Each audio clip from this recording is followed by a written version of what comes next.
April 18th, 1955, Bandung, Indonesia.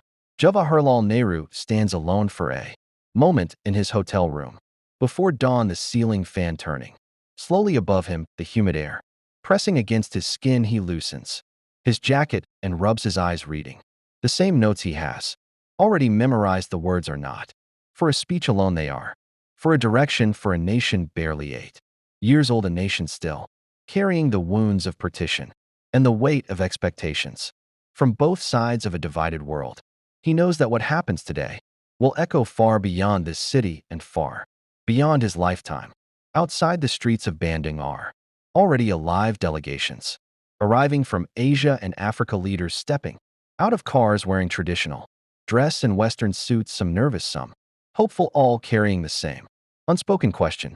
In a world split between Washington and Moscow, where does a newly free nation stand? Nehru feels the pressure from both directions. American diplomats offering aid with conditions.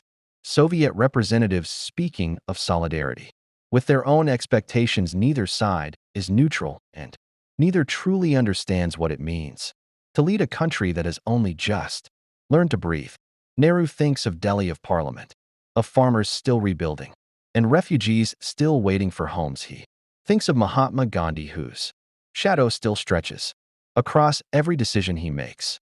Gandhi had warned that independence without moral independence would be another form of slavery. Nehru carries that warning with him now as the Cold War hardens into camps and alliances demand loyalty. As he walks into the conference hall, he sees familiar faces. President Sukarno of Indonesia hosting with urgency. Prime Minister you knew of Burma watching quietly. Zhou Enlai of China calm and measured. Egypt's Gamal Abdel Nasser speaking with rising confidence. Yugoslavia's Tito not present but watching closely from afar. This is not a meeting of superpowers. This is a meeting of countries that have lived under empire and refused to trade one master for another. In private conversations, Nehru is pressed from all sides. Some leaders fear communism, others fear Western domination. Some want military guarantees, some want economic rescue.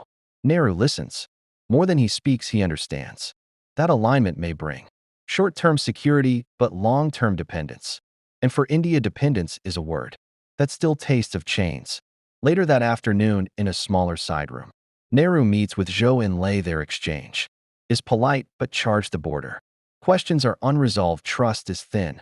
Yet both men speak of coexistence, of principles, of respecting sovereignty, of refusing to be pulled fully into either Cold War camp. Nehru is not naive. He knows China has its own ambitions. Yet he also knows that a path built only on fear will lead India into another kind of captivity. When Nehru finally speaks, before the broader gathering, his voice is steady, but the decision behind it is heavy. He talks of peaceful coexistence, of independence, of refusing to become instruments in a rivalry created by others. He does not use the term non-aligned yet, but the meaning is clear. India will not be a pawn. It will choose to stand apart, even if that means standing alone.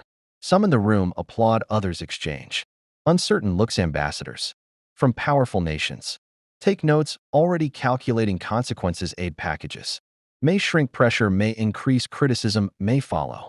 Nehru feels it all, but does not retreat. He understands that choosing a third path is more dangerous than choosing a side, because it leaves no protector, only principles. That night, as Bandung quiets and the lights dim, Nehru stands by the window, looking out at a city far from home yet close to history. He knows that this choice will shape how India is seen and how it is treated. He also knows it will shape how India sees itself. In that quiet moment, he does not feel victorious, he feels responsible. Because neutrality in a world at war is not silence. It is a stand, and once taken, it cannot be easily undone.